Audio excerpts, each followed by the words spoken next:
Salut à tous! S'il y a bien une chose qui caractérisait Game of Thrones, c'était son ambiance et sa volonté de nous faire entrer dans un univers médiéval teinté de fantasy. Pour ce faire, les showrunners de la série originale avaient imaginé toute une sorte de code pour encadrer l'intrigue. C'est ainsi que naquit le générique, destiné à ouvrir chaque épisode comme si on nous invitait à plonger littéralement à Westeros. House of the Dragon ne déroge pas à la règle avec son propre générique et on va se pencher plus en détail sur celui-ci. Mais avant que la vidéo ne commence, je vous invite à vous abonner si ce n'est pas déjà fait, car vous êtes encore nombreux à ne pas avoir franchi le pas. Bien, maintenant que les choses sont dites, on peut commencer.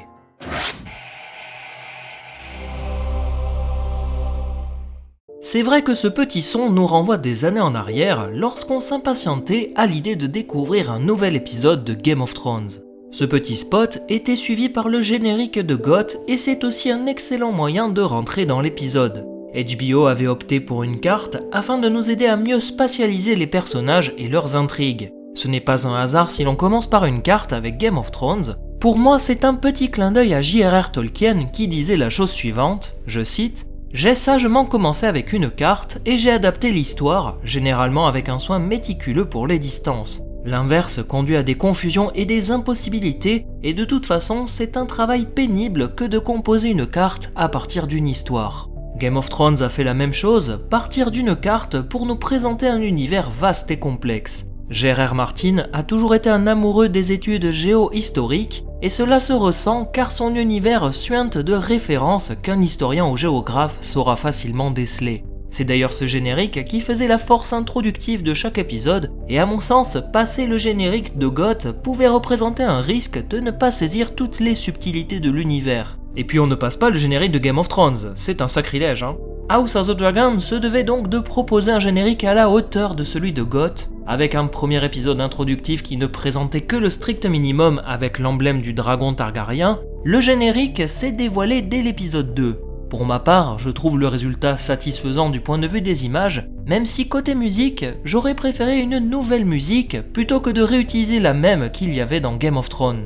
Cela va de pair avec la volonté d'HBO qui souhaite développer un univers connecté, comme l'a fait Disney avec la licence Star Wars ou encore l'univers Marvel. Ce n'est d'ailleurs pas un hasard si le titre de la série est Game of Thrones House of the Dragon. A l'inverse de GOT qui proposait une ouverture géographique avec une carte, House of the Dragon va plutôt dans le sens opposé avec une ouverture centrée sur l'histoire. On va donc revenir pas à pas sur les grandes images de ce générique, ce qu'elles signifient et ce qu'on peut en déduire comme analyse. Je tiens rapidement à préciser que je n'ai pas regardé ce que les autres ont fait, ceci est basé sur mes observations, je peux donc me tromper, et je vous rassure là aussi, je ne vais pas spoiler l'intrigue parce qu'avec la lecture des livres, on peut aisément trouver du sens à certaines images du générique. On commence par cette première image qui nous montre très clairement beaucoup de choses. Tout d'abord la forteresse de Père Dragon en fond, avec la pierre noire si caractéristique de cette île volcanique. En l'an 114 avant la conquête, la jeune Daenerys a une vision où elle voit la chute de Valyria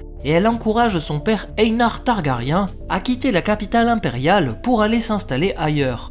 Aenar choisit l'avant-poste de Père Dragon et il y établit sa famille avec 5 dragons, dont le jeune Balerion. Ils seront accompagnés par 2 autres familles, les Velaryon et Celtigar, 2 clans valériens de moindre importance qui viendront s'installer sur les îles voisines. 12 ans plus tard, le fléau s'abat sur Valyria, détruisant la cité et ne laissant que la famille Targaryen comme seigneur dragon survivant au cataclysme. Il faut savoir que le générique nous montre en partie ces éléments. On a tout d'abord la forteresse comme je vous l'ai dit, mais aussi et surtout 4 dragons en premier plan, qui sont les 4 dragons emmenés par Aenar. Ces dragons semblent fatigués, symbolisant le fait qu'ils ne survivront pas et vont mourir très rapidement. Mais là vous me direz qu'il en manque un parce que je vous ai dit juste avant qu'Aenar s'est installé avec 5 dragons. Eh bien c'est tout à fait normal, le 5e n'est autre que Balerion la Terreur Noire et on peut le retrouver tout en haut à droite aux côtés des autres dragons qui sont Vhagar et Meraxes. Je pense que Balerion est mis là-haut pour ne pas faire répétition, afin qu'il n'apparaisse pas 2 fois avec les 4 qui sont venus de Valyria, mais aussi avec les 2 autres. Et oui, Vhagar, Meraxes et Balerion sont les 3 dragons d'Aegon le Conquérant et de ses sœurs épouses Visenya et Rhaenys qui s'élancent dans les airs en direction de Westeros pour lancer la conquête. C'est donc logiquement la couronne d'Aegon qu'on peut voir sur ce générique, et vous allez voir que nous allons suivre la lignée du sang à travers toute l'histoire de la famille Targaryen. Très brièvement en fond de cette image, on peut y apercevoir les 3 dragons dans le ciel en train de déverser leur feu sur des armées qui semblent s'affronter. Il doit certainement s'agir d'une image de la conquête d'Aegon qui ne fut pas de tout repos, traduisant de nombreux combats entre les Targaryens et leurs ennemis. La lignée du sang vient se couper en deux, tout d'abord à gauche avec la sœur épouse du roi Visenya qu'Aegon a épousée par devoir, et enfin à droite, l'autre sœur épouse du roi, Rhaenys, qu'il a épousée par amour. Le fait que la lignée continue avec Rhaenys est logique, dans la mesure où c'est son fils, Aenys, qui lui succédera, chose qu'on verra un peu plus tard. On peut aisément en déduire que c'est Rhaenys, puisque le logo représente un dragon transpercé d'une lance, une référence évidente à la mort de la sœur épouse du roi lors de la guerre contre Dorne. La lignée du sang s'arrête sur Aenys Ier, le successeur du conquérant. Un roi assez faiblard qui n'avait pas de réelle vocation pour gouverner et qui terminera avec une grande crise religieuse aboutissant à l'arrivée au pouvoir de son frère Maegor qui usurpera le trône en lieu et place de l'héritier légitime.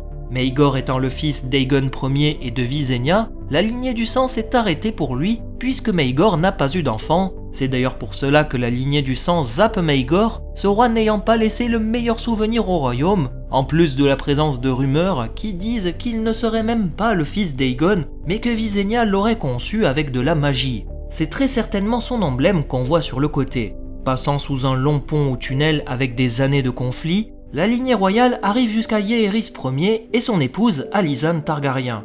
Jaehaerys est le 3e fils d'Aenys et il arrive au pouvoir après avoir lutté contre son oncle Maegor et remporté le combat contre l'usurpateur. Ici, la lignée du sang va se ramifier en une multitude de branches puisque le couple royal aura pas moins de 13 enfants, ce qui expliquera la grande complexité pour sa succession, chose que nous avons brièvement vue au tout début d'House of the Dragon. J'aime d'ailleurs beaucoup le fait que la représentation fasse penser à un arbre-cœur ou baral sacré du Nord. Même si cet arbre n'a aucun lien avec le couple royal, je me dis que c'est une belle image que de faire ce petit clin d'œil. Ou bien est-ce une volonté de montrer un arbre qui se ramifie avec ses branches, un autre clin d'œil potentiel à l'auteur J.R.R. Martin, qui a toujours dit qu'il se voyait comme un jardinier qui plante des graines et voit comment elles évoluent en arbres, arrache les mauvaises herbes, replante des idées, etc. Une image un peu plus subtile à saisir, je vous l'accorde, bien qu'elle reste très figurative et j'aime beaucoup cette idée. D'ailleurs, petit détail là aussi à prendre en compte, les couronnes qui sont remplies de sang soulignent le fait que les personnages sont morts, un indicateur complémentaire pour nous aider à mieux saisir l'histoire.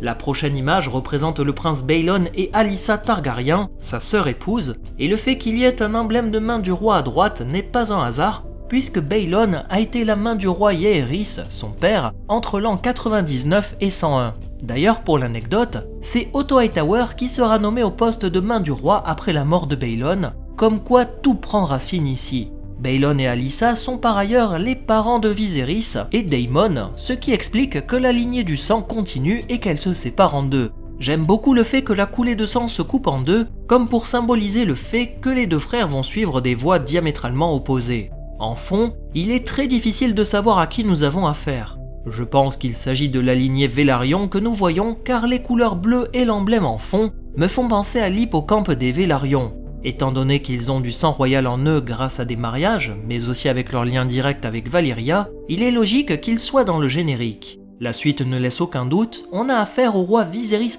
Ier et son épouse Aemma Arryn, car les emblèmes sont bien en place. Le fait que l'oiseau Arryn se gorge de sang symbolise évidemment la mort de la reine, chose que nous avons vue dans le premier épisode d'House of the Dragon. Je reviens très légèrement en arrière, mais je pense que la lignée que nous voyons en fond n'est autre que celle de Daemon en opposition à son frère Viserys. La prochaine lignée est un indice là aussi très discret à l'épisode 2 d'House of the Dragon, puisqu'il s'agit en haut d'Otto Hightower, main du roi Viserys, et de plus bas sa fille Alicent, qui deviendra donc la future nouvelle épouse du roi Viserys. Elle va théoriquement rejoindre la lignée du sang royal au prochain épisode, ce qui explique sa présence ici. Le flot est démentiel, très certainement pour symboliser le fait que la reine Aemma Arryn a fait beaucoup de fausses couches par le passé. Cela aboutira néanmoins à la naissance de Rhaenyra, qu'on voit un peu plus tard symbolisé par l'emblème du collier que lui a offert Daemon dans l'épisode 1.